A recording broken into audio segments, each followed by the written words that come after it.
की भाषा है? शमा मोहम्मद महिला नहीं है, विवेक, सिर्फ माधुरी दीक्षित महिला है।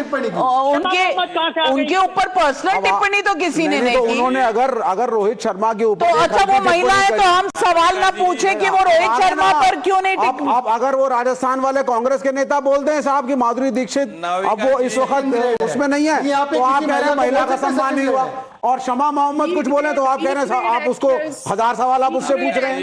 अरे मैं तो कह रहा हूँ शमा मोहम्मद की वजह से ट्रॉफी मिली होगी। उसने पॉइंट आउट किया फॉल्ट रोहित शर्मा का, तो रोहित शर्मा 2 दिन में पतला हो गया। पतला और क्या मैंने शुरू करी होगी। रोहित शर्मा को मैच छोड़ो, राहुल को चुनाव जीता दो भाई। राहुल 100 मेंबर पार्लियामेंट ले आया, अगली बार सरकार बनाएगी कांग्रेस। कितनी बार अगली बार? रोहित जी, ये किस तरह की भाषा है? माधुरी दीक्षित बी ग्रेड है, उसका टाइम निकल गया।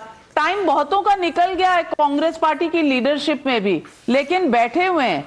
ये माधुरी दीक्षित के लिए कभी आ जाता है, कभी राहुल गांधी को ऐश्वर्या राय नाचती हुई नजर आती हैं कहीं पर पॉलिटिकल रैलीज में। रोहित शर्मा के बारे में शमा मोहम्मद ने कुछ कहा। ये क्या प्रॉब्लम क्या है कांग्रेस पार्टी को नेशनल आइकॉन से? नाविका जी, आप जो कह रहे हो ना, आप जिस कॉन्टेक्स्ट में टीकाराम जूले ने कहा है उसको समझने की जरूरत है। अब आपके तो क्या मल्टी डायमेंशनल इंटेलिजेंस भी है और आपकी मल्टीलिंगुअल फ्लुएंसी भी है, तो सब में तो वो हो नहीं सकता है। हर आदमी में इतनी शाब्दिक नॉलेज हो नहीं सकती। अगर नहीं है तो फिर उनको लीडर ऑफ ऑपोजिशन ना बनाया जाए या उन्हें बोलने का मौका कम दिया जाए, और यहाँ जो ऐसा बोलता है उन्हें पार्टी में ना शामिल किया जाए। ये कौन सी मजबूरी है कि बोलना आता नहीं, दिमाग सही चलता नहीं, लेकिन बोलना जरूर है। जो उन्होंने बेइज्जती नहीं करी किसी भी हाल में, जिस प्रकार से बीजेपी हल्ला मचा रही। आईफा अवार्ड एक प्राइवेट संस्था का अवार्ड था, जिस तरीके से 100 करोड़ रुपया तुरंत से स्पॉन्सरशिप करी गई और एक कल्चरल इवेंट की जगह कॉमर्शियल इवेंट को प्रमोट किया गया पब्लिक एक्सचेकर से, उस पे प्रश्न उठाया जा रहा है। लोकल कलाकारों को क्या फायदा हुआ, जयपुर को क्या फायदा हुआ, जयपुर की विरासत की बात करते हैं। जस्ट बिकॉज वो रेलेवेंट इशू है Shehzad Poonawalla, it gives the leader of opposition in Rajasthan the right to dismiss Madhuri Dixit as a B grade actor जिसका टाइम चला गया। देखिए, मल्टी डायमेंशनल तो नहीं पता, पर कांग्रेस का यूनी डायमेंशनल अप्रोच यही है कि कलाकार, महिला और हमारे आर्टिस्ट का करो अपमान, यही कांग्रेस की पहचान। किशोर कुमार के बारे में क्या किया था इन्होंने इमरजेंसी के दौरान? मजू सुल्तानपुरी को जेल में डाल दिया था। तो ये तब से चलन शुरू हुआ है। और आज भी आप देखिए, चाहे वो पत्रकार हो या चाहे वो रश्मिका मंडाना हो, चाहे वो रोहित शर्मा के ऊपर टिप्पणी हो, चाहे वो ऐश्वर्या राय के बारे में, और ऐश्वर्या राय वैसे बोलना नहीं चाहिए, ओबीसी समाज से आती है। अब ओबीसी समाज से आने वाली एक महिला के बारे में क्या बोला था राहुल गांधी ने कि राम मंदिर प्राण प्रतिष्ठा में वो नाच गाना कर रही थी, और उसके अलावा मैं सिर्फ इतना भी नहीं वहां, और वो थी भी नहीं वहां पे। तो पता नहीं उनको ऐश्वर्या राय बार बार क्यों देख रही थी। पर मैं आखिरी बात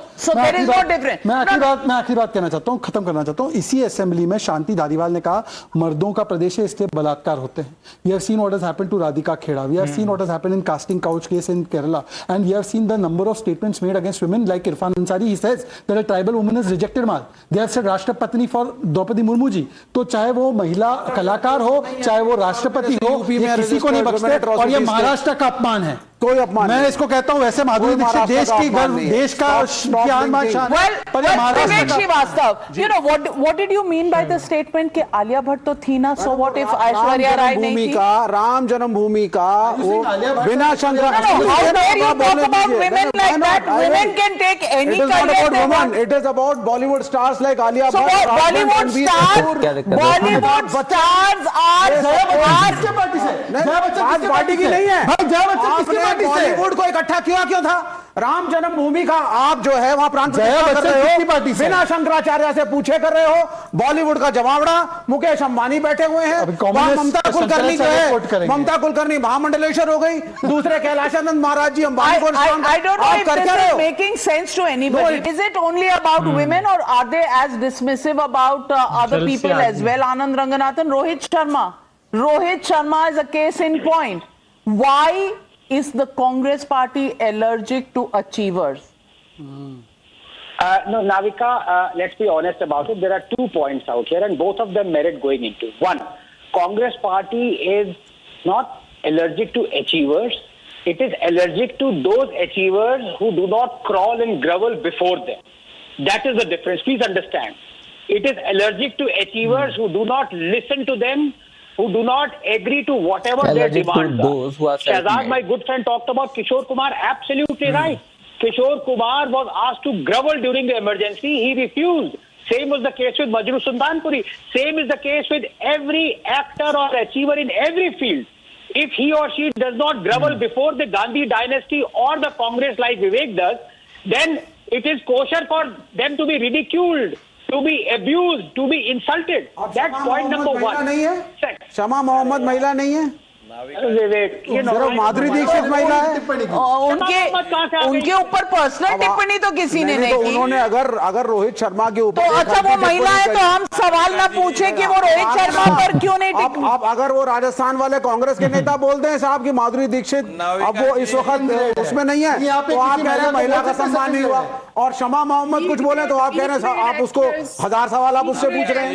अरे मैं तो कह रहा हूँ शमा मोहम्मद की वजह से ट्रॉफी मिली होगी। उसने पॉइंट आउट किया फॉल्ट रोहित शर्मा का तो रोहित शर्मा 2 दिन में पतला हो गया। पतला और क्या मैंने शुरू करी होगी मैं तो कह रहा हूँ Why can't she point out fault in Rahul Gandhi? Navika, इतना राहुल का time चुनाव हो जीत रहे रोहित शर्मा को मैच छोड़ो राहुल को चुनाव जीता दो भाई। राहुल 100 मेंबर पार्लियामेंट ले आया अगली बार सरकार बनाएगी कांग्रेस देखते जाओ।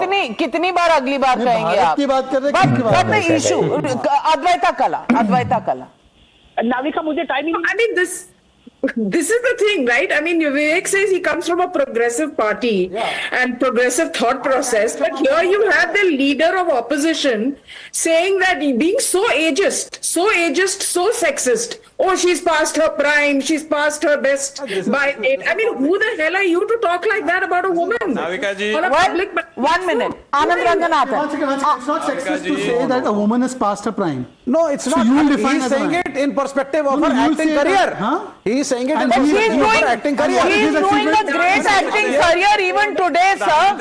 He's doing a great acting career better than your political career आज Virat Kohli and the political career of the entire CPI and CPM put together. आज विराट कोहली के नाविका जी जर्सी गाय बोल सकते हैं क्या किसी को? तो सुनील गावस्कर सेकंड ग्रेड तो फिर हम सुनील गावस्कर को सेकंड ग्रेड कहते हैं क्या? ग्रेड नहीं है अब उनका समय तो नहीं है, second समय grade बोला ना विराट कोहली उसने। का। Well, 1 minute. Anand Ranganathan, you know, this logic, you know, I can't even deal with. Holi, Diwali, Ramzan, whatever, I can't deal with this logic. Please respond. Navika पहली बात तो इतना टाइम तो विवेक को जी जिनपिंग भी नहीं देंगे जितना आप दे रहे हैं। मेरी समझ में नहीं आ रहा है have you turned into a communist मतलब I don't understand as far as Vivek is concern it is outrageous his statements are outrageous and whatever Shama Mohammed said should be condemned by everyone women men everyone I don't know whether communists would condemn it or not but the point Shama Mohammed का अपमान 1 minute. I'm lowering everybody's shaders. Anand, carry on. Navika, as Shehzad already alluded, the kind of cheap statements that were made against Aishwarya Rai, the kind of allusions that were made, insinuations that were made against Kangana Ranaut when she stood for, remember, she was almost insinuated that she is I don't even want to use that P word. This is what the legacy of Congress is. And as I said, it is not about aiming at all achievers. It is aiming at all those achievers who are independent and who do not crawl or grovel before Congress dynasty as Vivek does. As simple as that.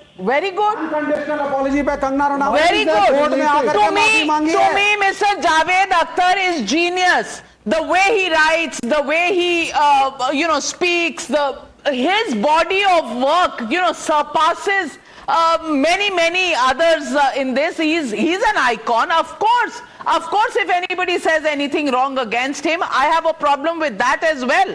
So why are you pitting one icon against another? That is the problem. Vivek, The problem. Vivek, the only question is, can any woman be called second grade?